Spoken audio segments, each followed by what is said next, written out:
Dear Aja, I have had various awakening experiences over the last year or so, and most have come from and with deep, a deep depth, vastness, groundlessness, and empty fullness, surprising and life-giving. And yet, after those moments, my ego awaits, although it might possibly be gently shifting, opening, letting go in places. I'll just keep practicing and opening and relaxing, letting go wherever I can. Is there anything else I can do? I can, in quotes, knowing that awakening is not something I do. I guess the question is, how do I bring those deep, vast awakening experiences into my practical life? With the old ego and all of its judgments, etc., present, does it become easier with practice? I'm laughing as I see my own ego asking this. Good for you, Jeanette. It's a great question. It's a big question, like all these questions are. It's a big question. One of the things that I think is important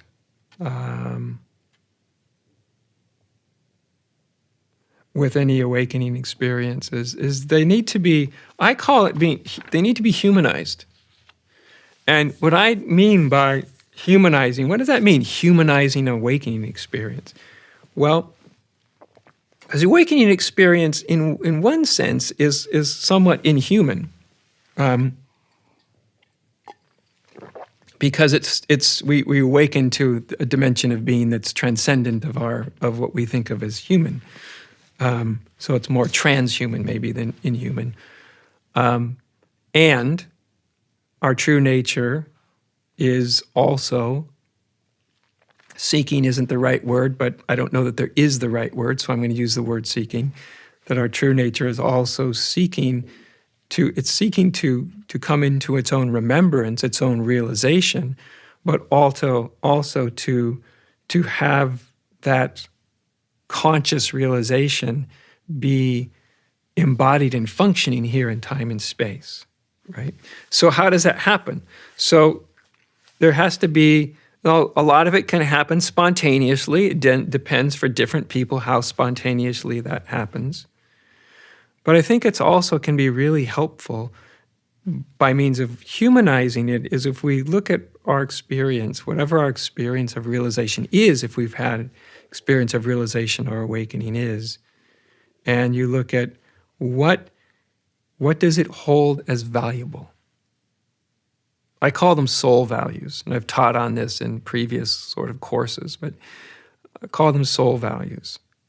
Soul value is something that's a sort of self-transcending value, right? So truth, love, service, compassion, peace, freedom. As long as it's freedom for all beings, peace for all beings, truth for all beings, love for all beings, right? If it's not, it can't be overly self-referential.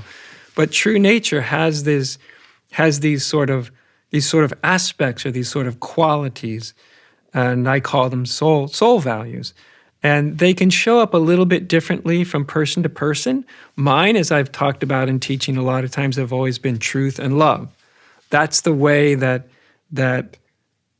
true nature humanizes itself. That's the way it sort of translates down into, I would say, human terms, is a value of truth and love. Okay, so those are pretty impressive sounding ideas. Well, what does that mean in daily life? Well, in daily life, it means something really nitty gritty, that each moment, truth. Now, truth in this sense then doesn't just mean some big truth of realization. Truth trickled down into human terms means something more like being honest and sincere, but only all the time. That's where it gets real, all the time. Love. Okay, what happens if love becomes an overriding, orienting value in your life? Not something you're looking for as an experience of being, but something that a way that your true nature embodies and expresses itself. So for me, it's always been truth and love. And like I say, those place a certain,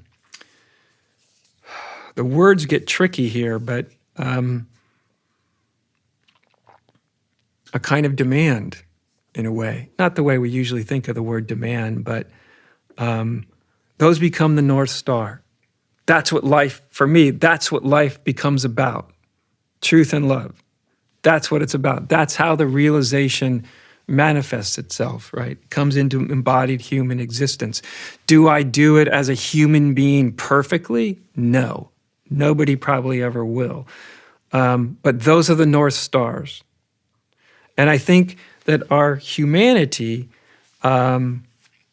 it needs to have our realization also translated down into human terms. It needs it to be humanized. And one of the most immediate and workable ways that it does that is find out what the kind of what I call the soul values of your own true nature is. And then that becomes what you orient your human life towards in every single solitary aspect of your life without any exceptions whatsoever. Then it becomes real.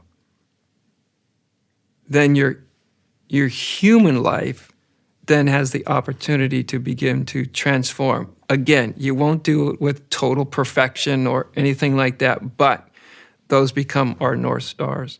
And without that, we can have these nice realization, but our human life can just be super messy because we haven't translated these very transcendent, beautiful realizations of true nature down into very human, embodied terms. And I think that we need to do this. I mean, this isn't unusual, in every good esoteric spiritual tradition that I know of, like this was you always thought of as like, a sort of ethical, moral, having a good ethical and moral compass was always very important. Sort of in modern non-duality, you don't hear about it as much. Unfortunately, it's been sort of discarded to some extent.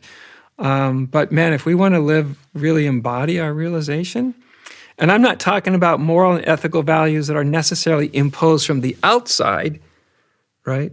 But something that's discovered from the inside, something that actually exists that's innate to true nature.